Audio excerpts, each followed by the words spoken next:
We'll call to order the Finance Committee meeting of Monday, March 8th, 2021, and I'll ask staff to call the roll. Alder Bedard. Present. Alder Carter.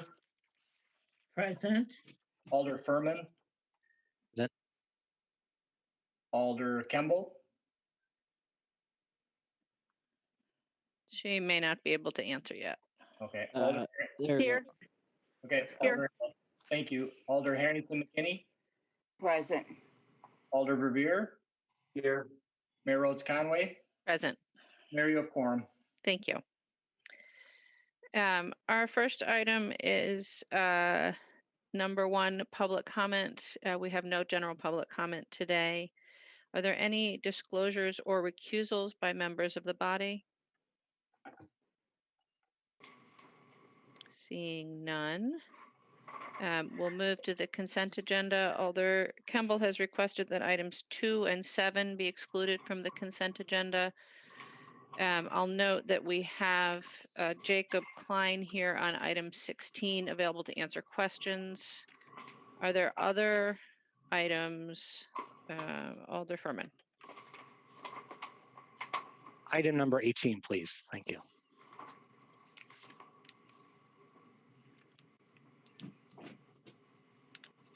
And we'll also obviously have 19 separated since we're going into closed session on that. Alder Revere. Thank you, Mayor. In addition to agenda item number 7, I'd like separation, please, on agenda items number 5, 11, 12, and 16. 5, 11, 12, and 16, Alder. Yes, thank you. Okay.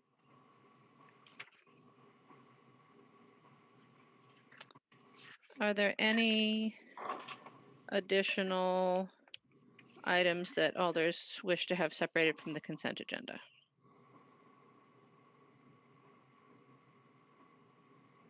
Seeing none, then I'll just read that list again. So to be separated, items 2, 5, 7, 11, 12, 16, 18, and 19. Would you add item 10? Item 10.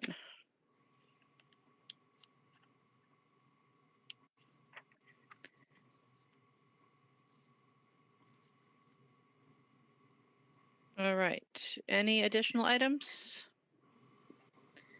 If not, Alder Carter, could we get a motion on the consent agenda?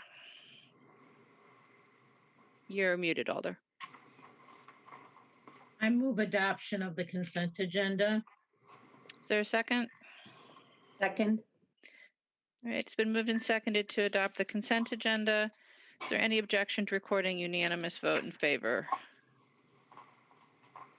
Seeing no objection, those items are all adopted with their recommendations.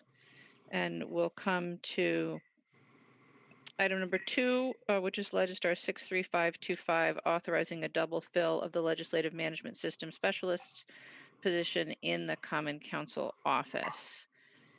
Alder, let's get a motion first. Alder Carter.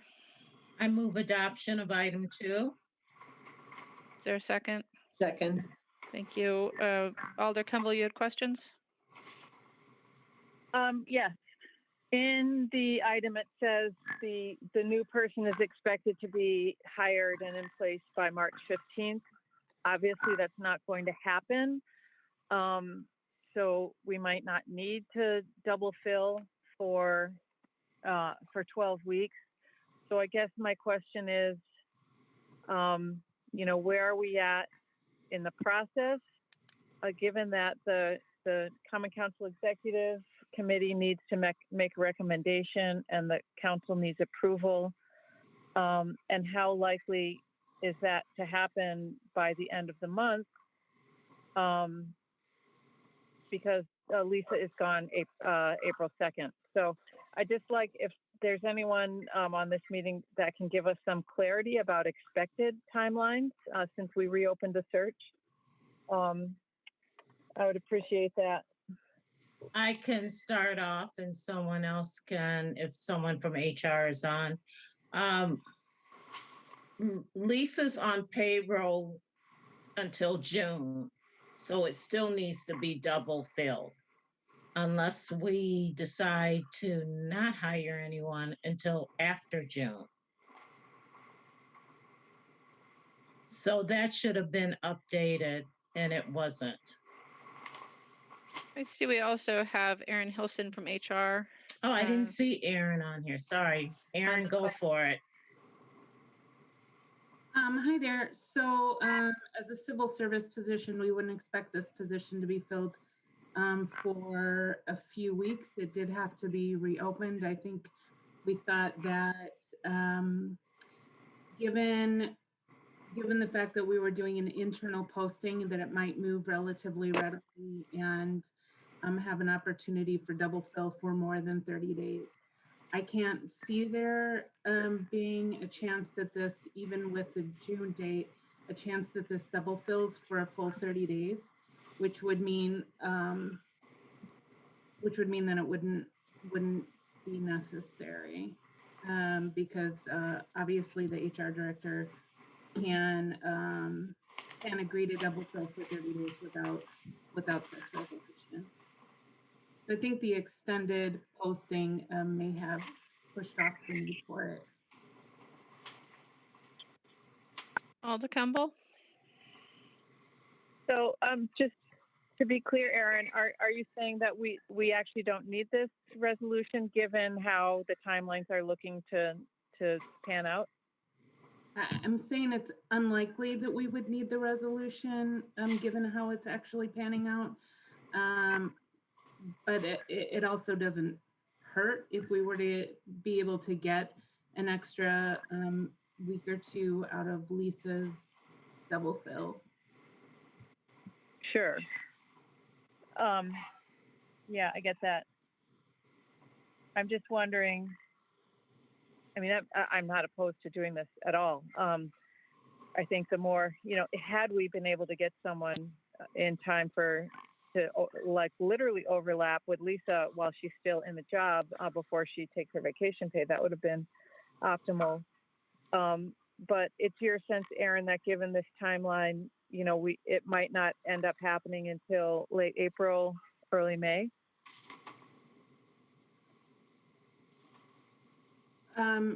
Right. So I was just checking the date of close on it. If I could just quick, let me just check.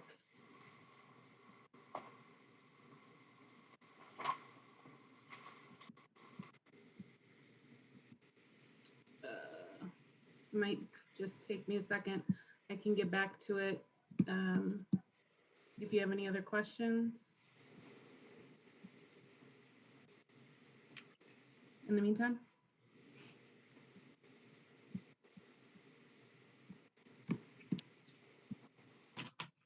Doesn't look like it, Erin. Sorry.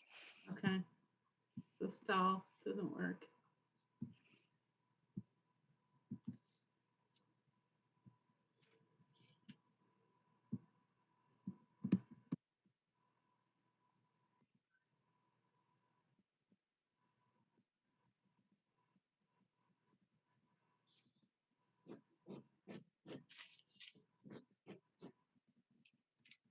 So it looks like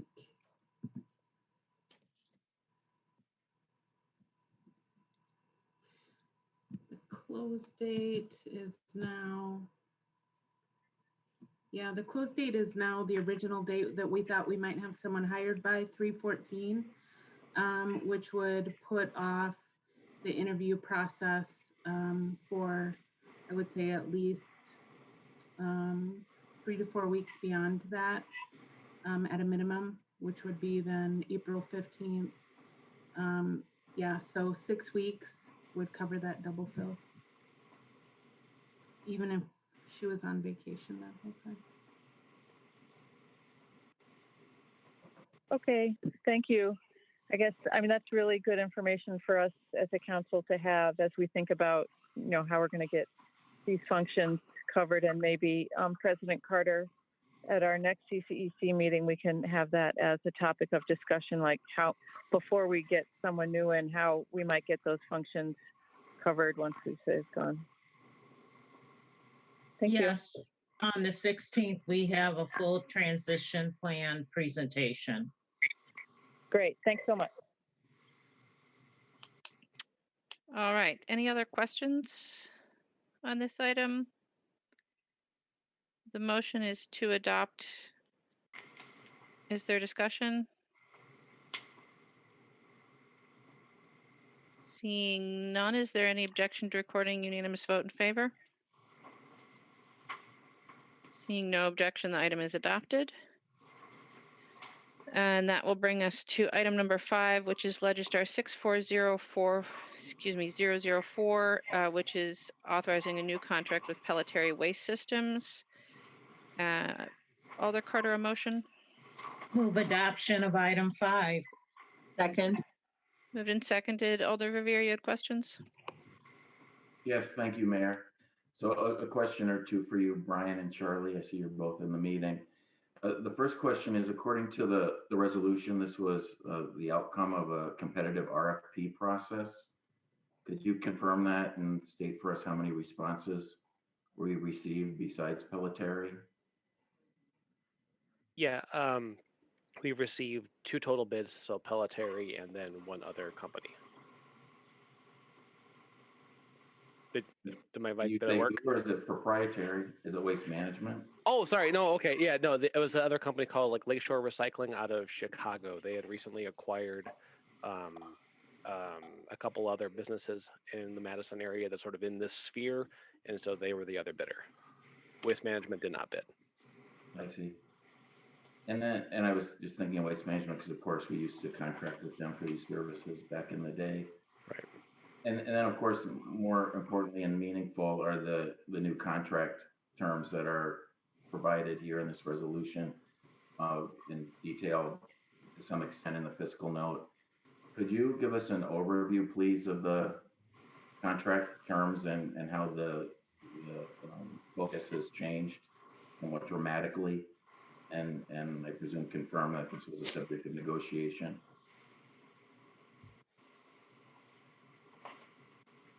Sure. Go ahead, Brian. Oh, okay. I was gonna defer to you to talk about that one. So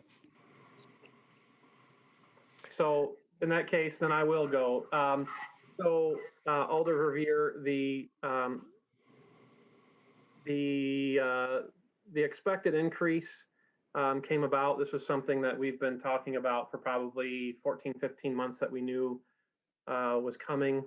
We did make sure that Waste Management was aware that we were up and to bid. We even, in the RFP, allowed for a MRF to take half of the city or all of the city. We tried to do some different things there to get multiple bidders and even perhaps multiple MRFs. That really didn't wind up working out. As far as the new costs, so we're really changing our relationship with the MRF, understanding that we had a load of new costs coming into the recycling program either way. In the past, what we've done, some of you, maybe all of you are already aware of this, but there was a pretty large revenue sharing component to this.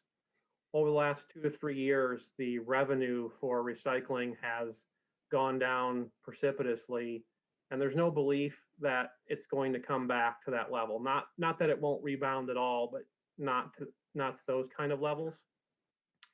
Along with a lot of costs that the MRF, in this case Pelletary, has been bearing under the old contract for a number of years.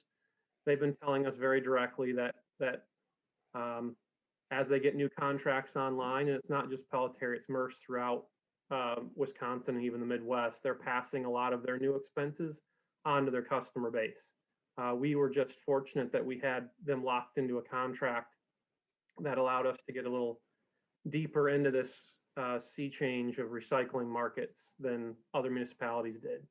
So what we did in order to provide some cost certainty to the issue was, instead of continuing to engage in a very volatile revenue share, We basically forewent that in exchange for a much lower tipping fee, which is kind of the guaranteed part you're going to pay. We know every year, within a very small band of how many thousands of tons that we're going to tip.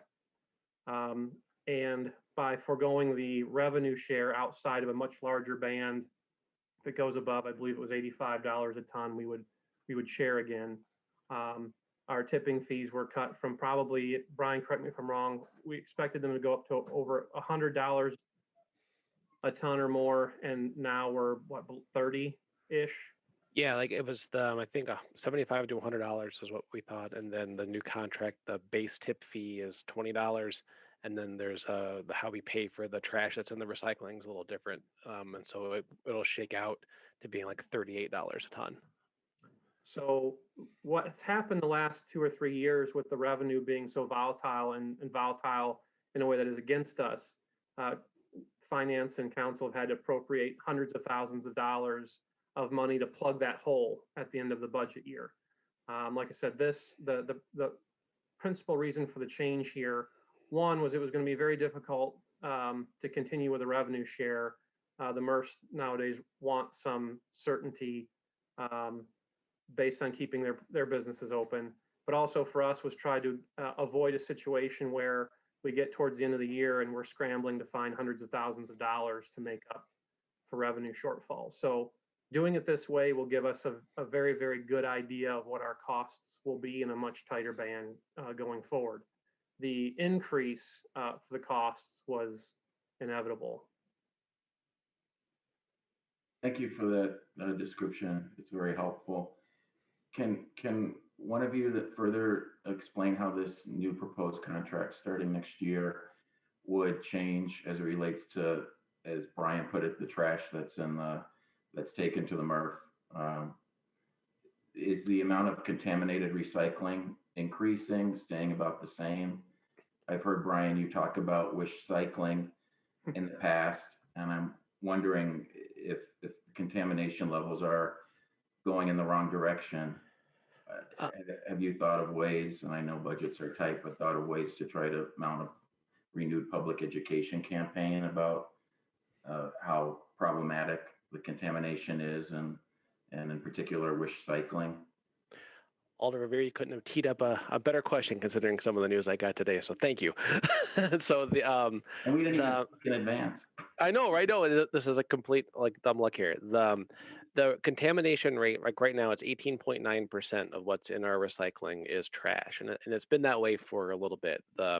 Under the old contract, pelletary wasn't required to do regular sorts of the material that we delivered to them, so they did them whenever it felt appropriate to them, because it's a pretty labor intensive thing to segregate our material, run that separate, come up with a sample of what we've run, and then kind of use those sampling percentages to apply it to everything that we've done. So the 18.9% was something that I believe was last year. I can't remember the exact date when they did that last sort. So it's still going to be right around that number. Maybe there's a little bit of wiggle with that. So if we're seeing any improvement right now or not, I mean, I really don't know, because it's based off that old sampling number. But to get to your point about the other education programs, so we've with partnership with Sustain Dane, we've developed this master recycler course. It's something like the way UW Extension does the master composter or master gardener, where the idea is that we get a group of people trained up who is willing to go out and help share the good news about how to recycle the right way and recycle more in their homes, to kind of claw back some of that 18.9% of trash that's out of that, and get that out of the cart. Because there is an education fund that we have. We can try to spend that money where we can to get it in front of some eyeballs, or get some news in people's ears. But I think just having more boots on the ground that this master recycling course might be able to help out with, to kind of get in a few more businesses or churches or schools, and give some people some the tools to be able to be inventive in how they share it and kind of reach other communities around. So it's might be able to see some good from out of that. We haven't officially announced it yet, but that was going to actually come on Wednesday. But we did sort of finalize the promotional material today. The Sustain Dane got a grant from the Carton Council a little bit of money to kind of help this thing go, and that became like official today too. So it's that's one of the ways we're going to go about trying to get that percentage back. Part of the new contract as well requires pelletary to do a yearly sort of the material, and so that way we can have a more reasonable idea of like how that contamination rate is doing year to year this way. Thank you. I appreciate that. You probably saw coincidentally on the consent agenda, we approved our annual appropriation for sustaining coincidentally. So lastly, just so I understand, as it relates to this new contract beginning in the new year, are we penalized more for the level of contamination or about the same as we currently are, would you say? The formula is entirely different, I I guess, know it's because completely the different, by the way, yeah, the way the new formula works, it's a little hard to explain because like right now it's 18.9% of what we give them is trash, so we'd have to pay an 18.9 or $18.90 per every ton we deliver them to help pay for that trash offset. Under the current contract, the first 7% of what we deliver them of trash is free, and then everything over that we pay like a $50 tipping fee. So I'm not certain. I haven't compared the math to see if the cost shakes out the same. But it's the new contract I think would give a better idea of like have us being more responsible for the trash that we give them in their recyclables. Okay, I appreciate that. Again, thank you very much, Brian. Thank you, Charlie. Thanks, Mayor. Thank you, Alder. Are there other questions? Seeing none, it's been moved and seconded. Is there discussion? Or is there any objection to recording a unanimous vote in favor? Seeing no objection, we'll record a unanimous vote in favor. Thank you, staff. And then we'll go on to item number 7, which is Legistar 64367, authorizing an addendum to the parking lease agreement with Hovde Building LLC for parking stalls at the Overture Center parking garage. President Carter? Move adoption of item 7. Second. Moved and seconded. Alder Kemble, you had questions? Yes, I do. Thank you. So I guess it would be for Sabrina. This looks like basically it's an addendum to the contract, but it's basically a negation. It like wipes out any contractual responsibilities that the party has by taking the minimum from 40 stalls down to 0. And I'm just wondering, have we ever done this before? And I'm a little concerned about us doing this for one contract when the parking utility reserves are being so heavily taxed. Sure, that's a good question. To my knowledge, I don't believe we have brought forward any similar addendum that would provide a waiver of any of the requirements previously.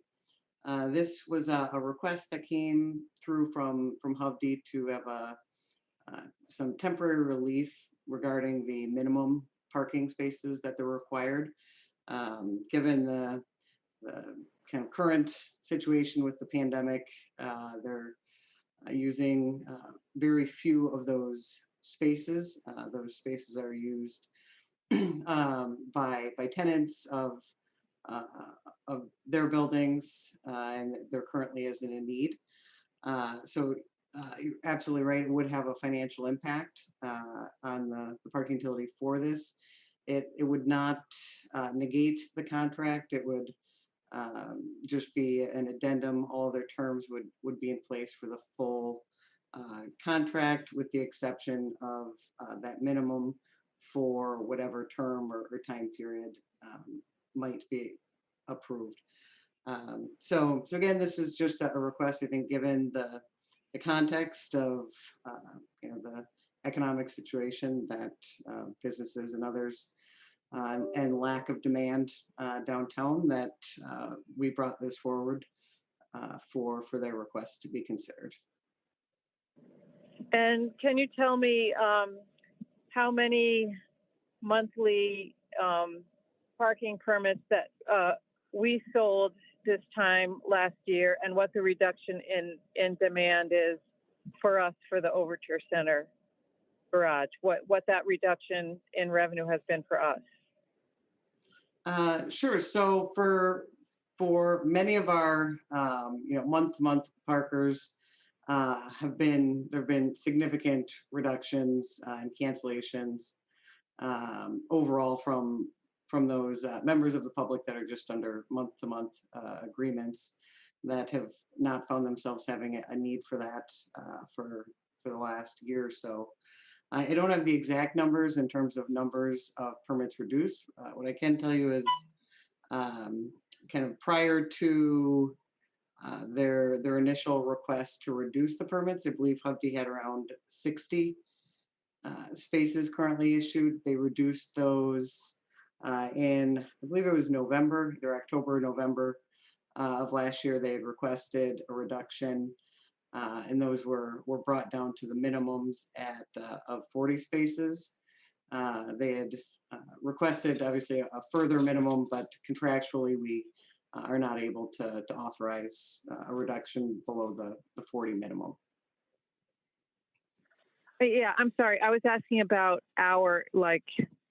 I understand what they're asking for and what theirs contractually was, but how much have we lost as a city from us losing monthly parkers at the Overture? Directly, not outside of that contract. Oh, sure. I don't have the exact numbers with me. I can certainly look that up. I don't want to kind of throw out a guess, but I can certainly look that up and get that to you here.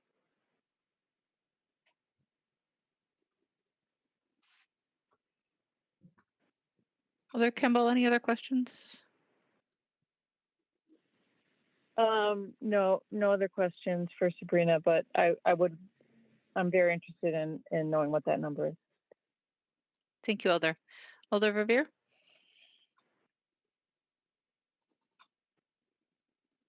Thank you, Mayor. I move re-referral of this resolution to our next regular meeting. Second. Moved and seconded to re-refer. Alder Carter, did you have questions? Yeah, or I wish to- have a question. Is there any other, Sabrina, are there any other entities that are leasing blocks of parking spaces other than Hubby? Yes, we do have several other long-term lease agreements. And have they increased the number of spaces or decreased the number of spaces in the last year?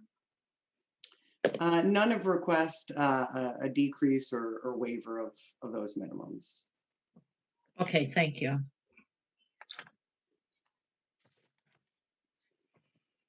Alder Verveer?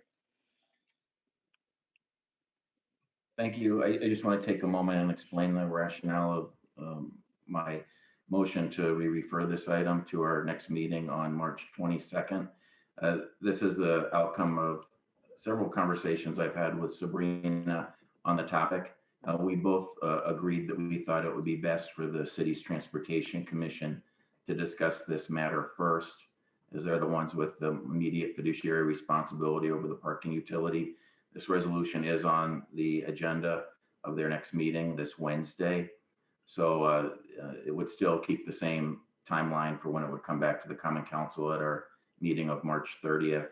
But we both thought that it was, again, best for Transportation Commission to take this up first, and so that we have the benefit here at the Finance Committee of their recommendation.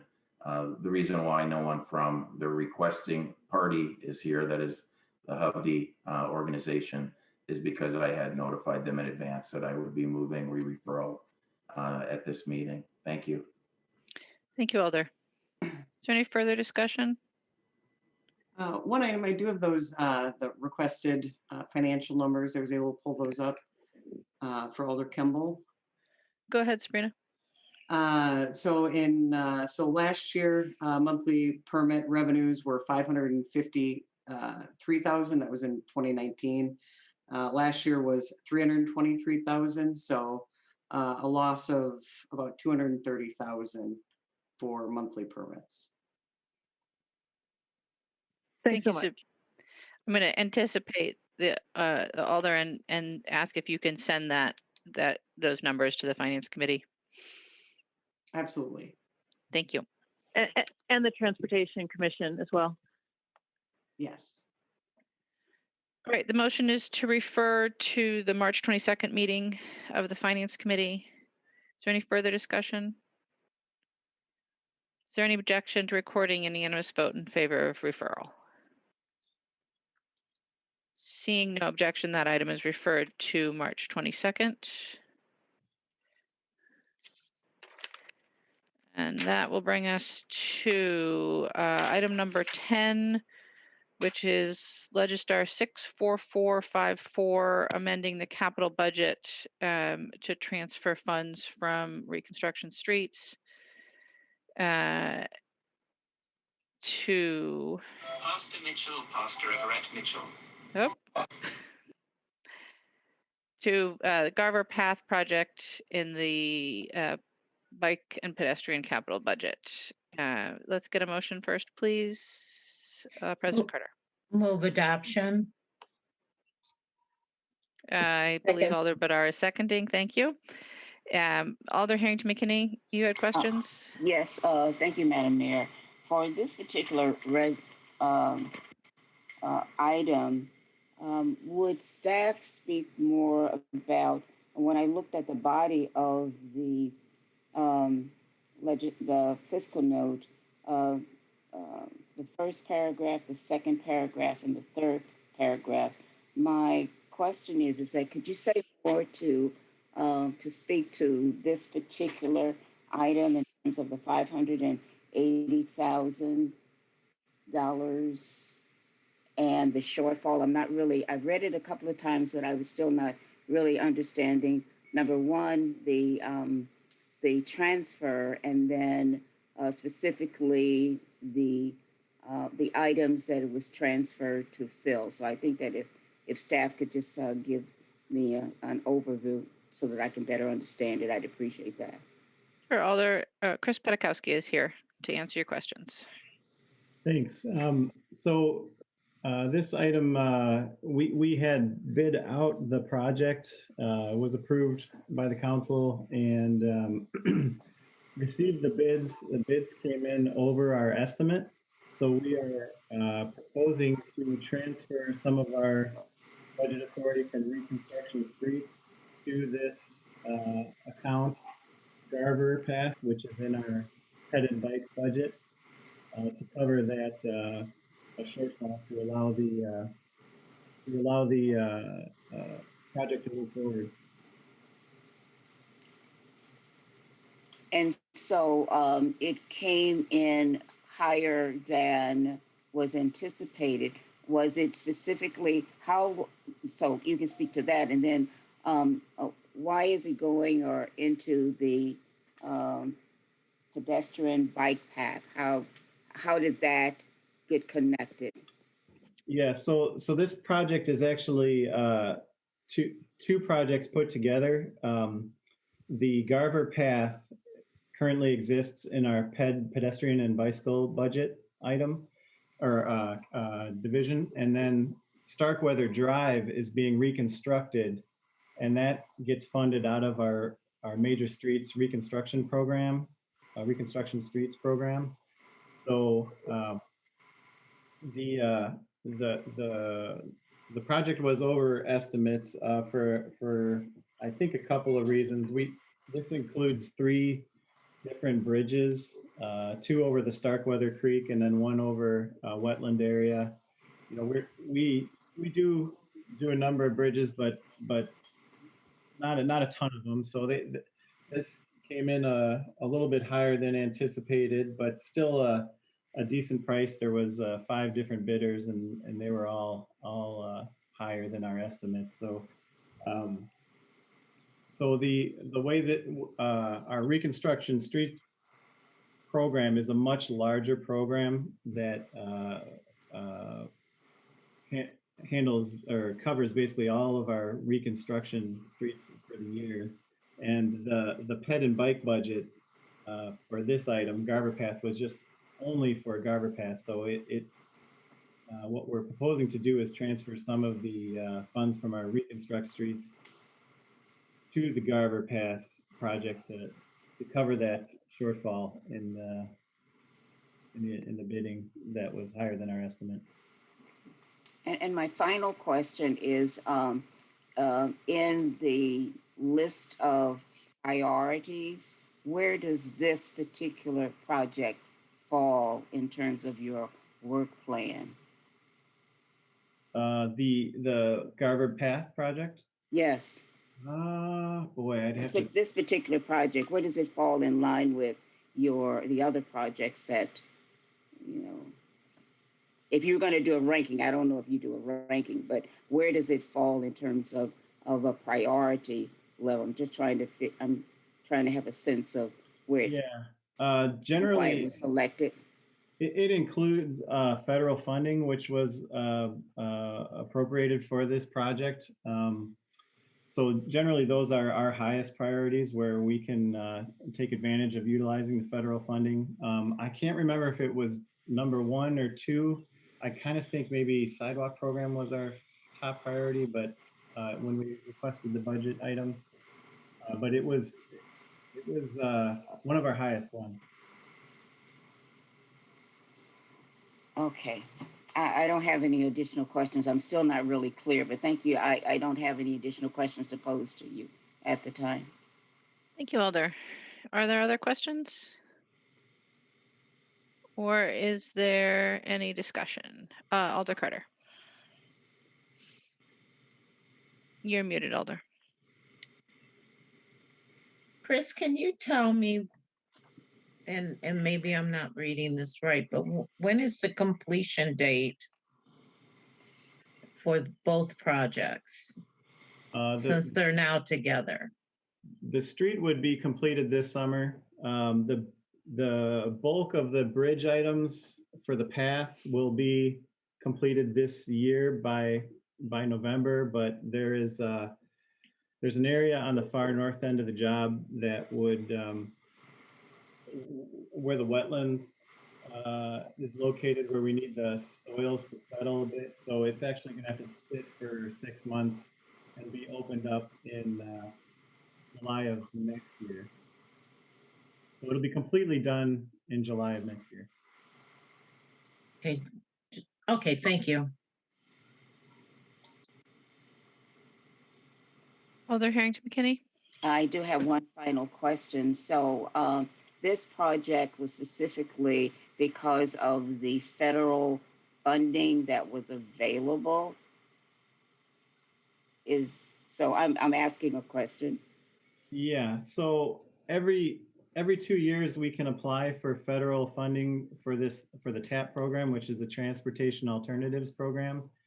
It's basically pedestrian and bike projects. And so quite a few years back, I think 4 years back, we applied for this project and were awarded the federal funding. And when we do get federal funding for a job, we usually make it a high priority in our budget request to utilize those funds. And so my final question is that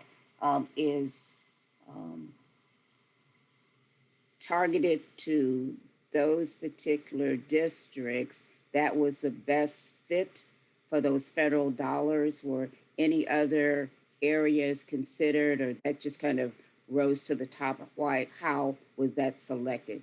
That is really where I'm going with how Sure. that particular series of projects were selected for the federal thing.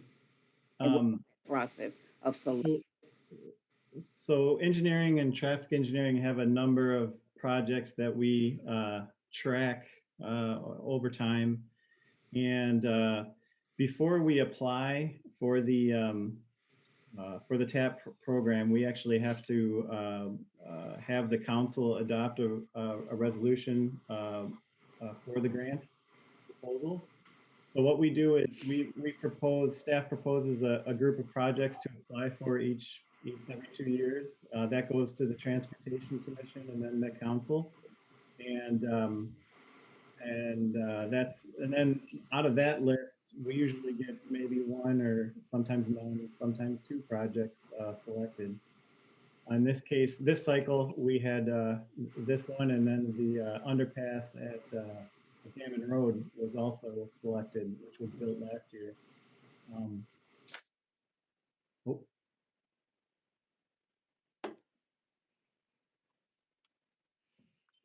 Alder, does that answer your question? Oh, I thought the light went up. I thought, are you complete, Chris? My computer's acting funny today.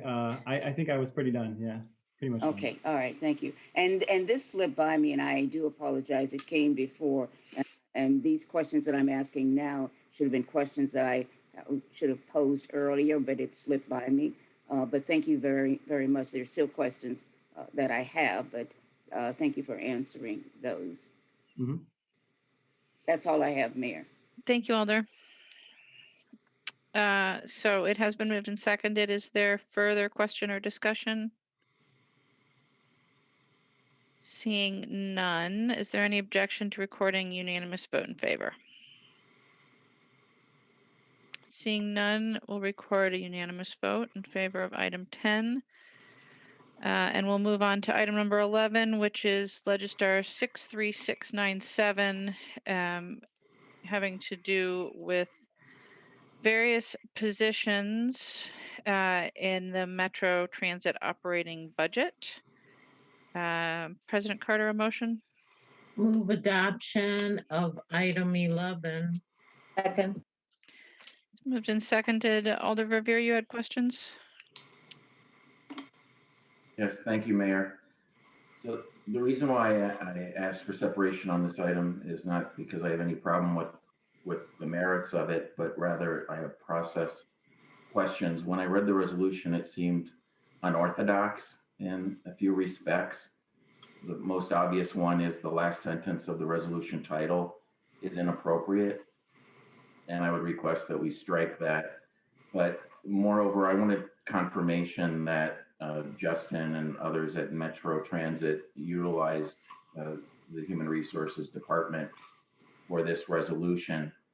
It's not apparent from the resolution because in all the years I've served on this body, these resolutions have always been introduced by HR, not by the agency that's requesting the change of positions.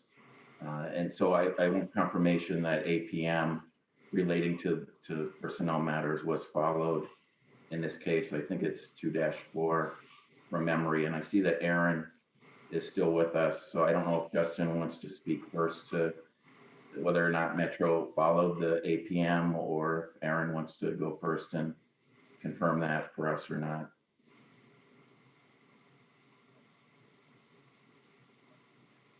Sorry, I can start. I know that our staff did coordinate with HR on this. I wasn't aware that this specifically needed to come through HR, so I can't comment on that specific APM. But we did coordinate with HR generalist on this. Aaron, did you have anything to add? Alder? Is Aaron available or no? I didn't have anything to add. Are you aware of this particular resolution, Aaron? I am not. If Justin spoke with our analyst, I trust that, they worked through what this would look like, but no, I'm not. And Harper's been gone for a couple of months, so. I apologize for putting you on the spot. That's okay. It just seems to me again that I don't recall seeing resolutions like this come from the requesting agency. They always go through the HR department as per the APM. and it was further unorthodox that this was referred to the Transportation Commission. I don't believe I've ever seen that on one of these sorts of resolutions before, where it goes to a body outside of the Finance Committee or the Personnel Board.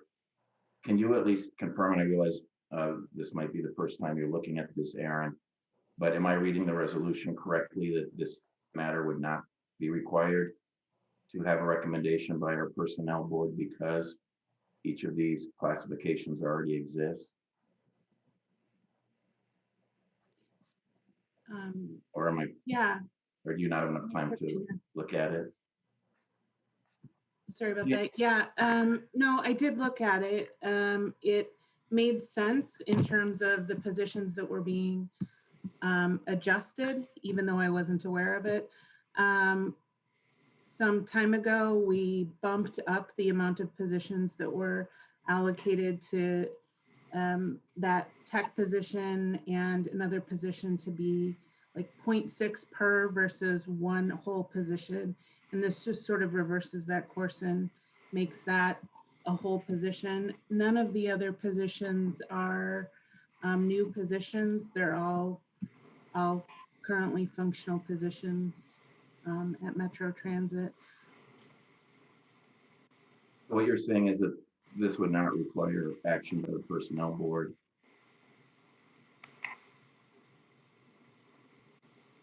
I don't see why it would. It's really a budgetary, like how many positions are budgeted. So I don't see why it would. I'm happy to do some background and get back to you on that. Well, that would be great. No, that was my read of it too, but you know, I've only been on the committee a few years.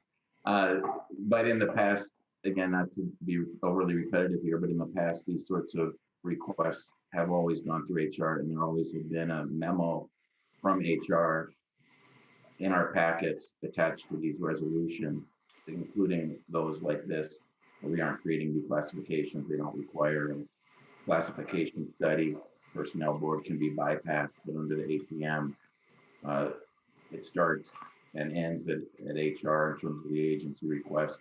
And we do always receive a memo from HR. And I realize that HR has had a lot of their own personnel changes of late, and I presume we're still short-staffed. But I would request, if we could, I don't want to hold this up, but besides requesting that the inappropriate last sentence of the resolution title be deleted, I do request that HR prepare a memo for the Common Council consistent with the memos they've prepared in the past in advance of the council meeting. And this would be before us, which I presume would be a week from tomorrow. Is that doable, Aaron? I don't know why it wouldn't be. I would think so, yeah. Thank you. And we are short-staffed though, as you know, but we'll work to make it happen. And then as far as you know, there is no change in past practice where HR does draft these resolutions, right? Or is it because you are so short-staffed that you think your colleagues and your No, I don't think might it, have asked that Metro Transit draft this? And I don't think it has anything to do with, I mean, I would defer to Justin on why it went through the process that it went through, but I think they were likely just thinking of it as just sort of a reallocation of positions versus any changes to the positions, any new positions, any modified or upgraded positions. So yeah, Justin might be able to answer that better though.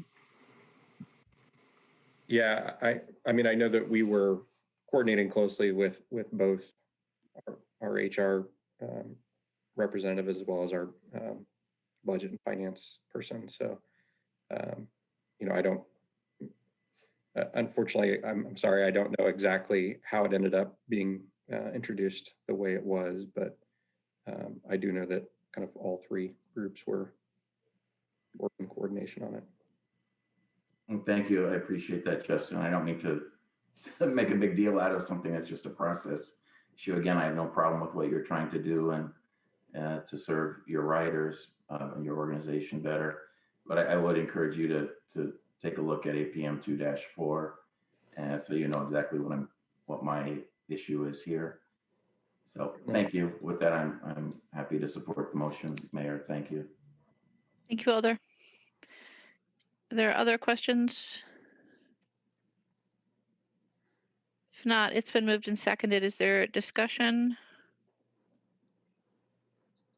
Or any objection to recording unanimous vote in favor?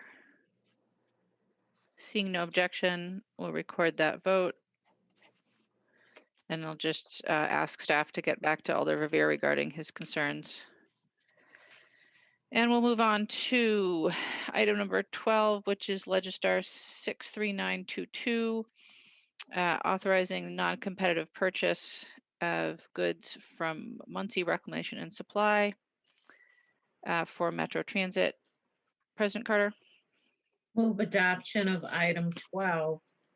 Second. Moved and seconded. Alder Revere?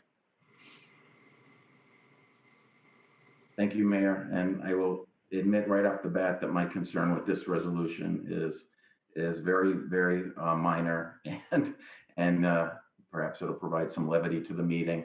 My concern with this one is actually thinking of council leadership that might have to largely read the title of these resolutions at council meetings as it relates to consent agenda or otherwise. And so my concern with this is again, very, very superficial. No problem with what approving the sole source contract here. It's just, I was stuck on the resolution title using actual Munis account numbers.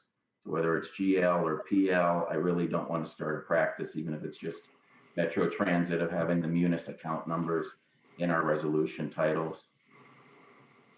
So maybe it's just me and no one else even noticed or cares, but I was thinking of those in public meetings that might have to read the title of these resolutions. You know, having specific account numbers is in the past has been absolutely fine, but they've always been in fiscal notes, just like the city engineering resolution we just recommended approval of. Their account numbers are in the fiscal note. I think we should leave them out of our titles. Thank you. Thank you, Alder. I suspect you may see a substitute coming along. Are there any other questions? Is there any other discussion? Is there any objection to recording unanimous vote in favor? Seeing no objection, we'll record a unanimous vote in favor of item number 12 and come to item number 16, which is Legistar 64443. Authorizing a development agreement and a tax increment finance loan to University Park Acquisitions LLC for the Westgate property on Whitney Way. And President Carter, a motion, please. Move adoption of item 16. Second. Thank you. It's moved and seconded. I will remind you that on item 16, we have one registrant, Jacob Klein of South Park Street, in support, available to answer questions representing JT Klein Company. Are there any questions for our registrant? Seeing no questions for the registrant, are there questions for staff? Alder Revere. Thank you, Mayor. Speaking of past practice of the Finance Committee, although it's been a long time since we've had a TIF deal before us formally by resolution, our past practice had been to request that the TIF coordinator give an overview of his report, his TIF coordinator report for TIF deals. I think we can dispense with that since, as we all know, we've discussed the JT Klein application more than once in closed session recently. But what I was just wondering is if Joe or Matt Wachter could simply confirm for the body that all aspects of this TIF deal resolution are consistent with our past conversation and the most recent closed session on this topic. Yes, Alder Revere. They have met, other than the exceptions which were granted by this body a month ago or so, they have met all the conditions of staff in putting this project together. Right, so there's absolutely no new information that should be shared with us whatsoever.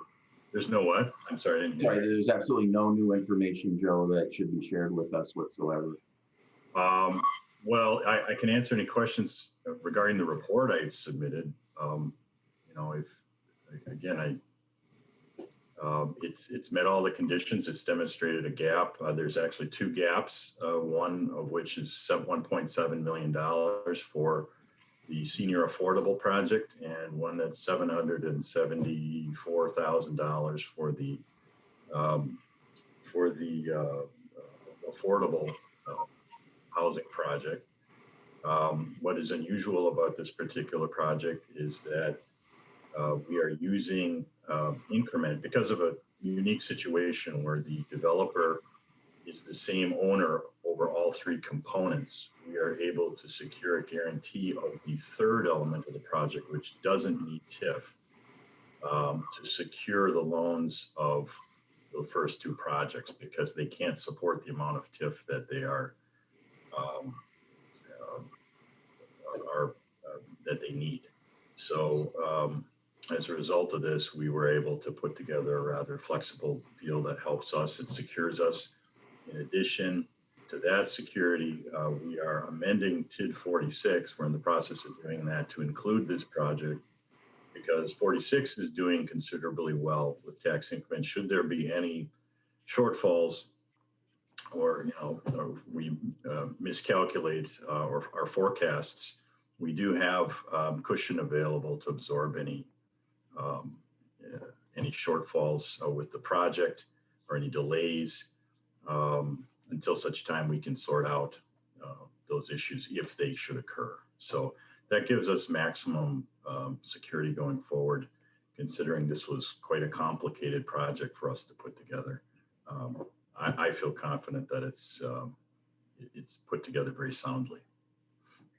Does that answer your question, Alder? Yes, absolutely, Joe. Thank you very much. Again, I simply was wanting to confirm that there was nothing at all that differed from what we last discussed in closed session. And it sounds like it's my read of your written report is absolutely consistent with what we had decided in closed session. So thanks very much. Thanks, Mayor. Thank you, Alder. Are there other questions? Seeing none, it's been moved and seconded. Is there any further discussion? Seeing none, is there any objection to recording unanimous vote in favor? Seeing no objection, we'll record a unanimous vote in favor of item 16. And that will bring us to item number 18, which is Legistar 64472, authorizing a donation agreement and a developers agreement between the Madison Parks Foundation and Michael and Jocelyn Kieser for Glenway Golf Course. President Carter. Move adoption of item 18. Second. Moved and seconded. Alder Furman. I just had some quick questions for Eric about this. I do want to start by saying I am very appreciative of this donation and this project. I'm hoping to get a little bit more detail on the expected loss that this will incur. I wanted to confirm one that is obviously coming from the enterprise fund and what that means, if anything, to the enterprise fund in the scheme of planning, et cetera. Thank you, Alder Furman. It's a really good point and a question. And I do want to even clarify a little bit from the fiscal information we had provided to the finance staff. We looked a little closer at the 5-year average. Last year, revenue at Glenway was up to a $460,000 revenue item and about $50,000 of profit in a year that was record breaking in the enterprise. That is not a normal year. So in the 5 years before that, we were averaging closer to $375,000 in revenue and basically a break-even operation. With a full closure for this year, which is still anticipated at this date, we would estimate not collecting any revenue from Glenway itself, we would estimate that some percentage of rounds will certainly migrate to other courses. Now, what that is very debatable. All the task force work would indicate a fair middle point in that range is 25% of those rounds. So roughly, uh, um, a quarter to maybe a third would migrate to other courses and be additional filling those courses up of ours. It could be higher, it could be lower. Last year was certainly exceptional, but we will also obviously reduce significantly variable cost, and we feel very confident that most of the $400,000 expenditure budget will be, or half of that will be reduced. That remaining half that's sitting there, I want to be clear. Some of those are fixed costs, like a pilot payment, um, or base water meter charges, things we can't really avoid. But some of those are also staff, and we only have really one half-time FTE at the site, but that person will be working in the enterprise. And though we didn't calculate into the loss here exactly how many hours of labor will reduce at other courses based on his work at other places, I think that buys it down even further. And so I feel pretty confident that the loss in 2021, the loss of closing Glenway for the year, in total, and still covering the fixed cost of just having the property, is somewhere between 100 and 180,000, I think, on the worst side. And our hope is maybe it's a little less than 100, and all that would be borne by the enterprise. Last year in 2020, we did have a profit of about $240,000. Do not expect that going forward, but I don't think the scale and scope in 21 alone should contribute to any need for general fund subsidy because of this project, or general loan, I guess, is a very simple way to say it. And we certainly think the long-term trajectory of the closure is, if we're going to have golf at Glenway, it probably makes sense to have someone else pay to make it better golf without us having to. Right. Revenue loss is unfortunately a reality of golf course rehabilitation. And my feeling is generally, if the city pays for that capital, we lose twice. Here we lose once. But it's not incredibly terrifying in scale and scope. And for the scope of the whole operation, the budget is about 3.3 to 3.4 million. Right. So we're talking in the less than 5% range. You appreciate it. Thank you, Alder Carter. Yeah, Eric, can you just briefly go over what are the improvements that we're going to be doing to the golf course? Certainly. So the Park Commission on Wednesday will hopefully be approving the update to the master plan. And so I just want to, there's been some press on this and discussion on what the vision is, but I want to make sure that the council understands what the project is before us is a privately funded donation from Michael and Jocelyn Kaiser with the partnership of the Park Foundation to take a 9-hole golf course and convert it into a 9-hole golf course that has potential. And I want to be very clear that but this is really important because Michael and the design team who have done that work, and they're very, very, very high quality team. They're not saying, and though we've talked about vision of alternative uses, there's no precondition on how that works. And the city, we in Parks have worked on creating a team around building the program. There's talk about closing on Sunday afternoons and all that kind of stuff, which is great. But what you'll see is 9 new greens, which are expensive and they'll be much easier to maintain. You're going to see new fairways and turf grass working with the UW that requires less water inputs and less fertilizer and chemical inputs. You're going to see higher levels of natural area around the course, which will absolutely help our stormwater management for the division, but also the city. You'll also see some walking trails built in that we believe will be viable at all times of the year, the golf course season as well. And that programming team we're working on is where we're looking at how do you do other events and things like that. One piece of this puzzle that's really, I think, important to know is the partnership with the UW OJ Noor Institute. And we now actually have a business school grad student involved as well. This is, I believe, an exploration of the Wisconsin idea that's pretty exciting about what we're going to do to it. But the course itself will look quite different, but it's still going to be a 9-hole golf course. The city gets to decide how we use it, so to speak. And I just want to make sure to bifurcate those issues. Rebuilding the course, how we use it. The project is for rebuilding it. And then we have to, as a city and park commission, figure out how we're going to use it. Does that make sense? Yeah, it does. Thank you very much. Thank you, Alder. Are there other questions? Seeing none. It's been moved and seconded. Is there further discussion? Or is there any objection to recording a unanimous vote in favor? Seeing no objection, we'll record a unanimous vote in favor of item 18. And that takes us to item 19, for which we'll go into closed session. Alder Carter? Yes, when the Finance Committee considers the following matter, it may go into closed session pursuant to section 19.85 subsection 15 subsection E Wisconsin statutes, which reads the following: deliberating or negotiation the purchase of public properties, the investing of public funds, or conducting other specified public business whenever competitive or bargaining reasons require a closed session. If the Finance Committee goes into closed session, notice is hereby given pursuant to section 19.85 subsection 2 Wisconsin stats that it may reconvene in open session without waiting 12 hours as specified in the statute. Thank you, Alder. And a motion? I move approval to go into closed session. Motion to go into closed session. Is there a second? Second. It's moved and seconded. We need a roll call vote. Dave? Alder Carter, Present. It's an aye or a nay to go into closed Oh, session. I'm Alder sorry. Carter, sorry. Aye. Alder Sorry Bedard. about that. It's okay. Alder Bedard, Aye.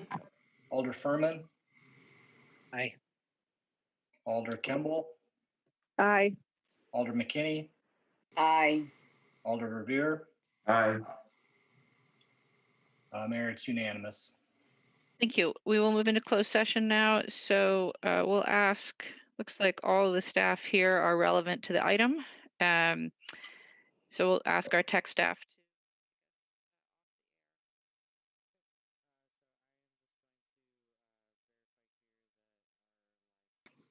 All right, looks like we are back up and streaming, so we are back in open session. Excellent. Thank you very much.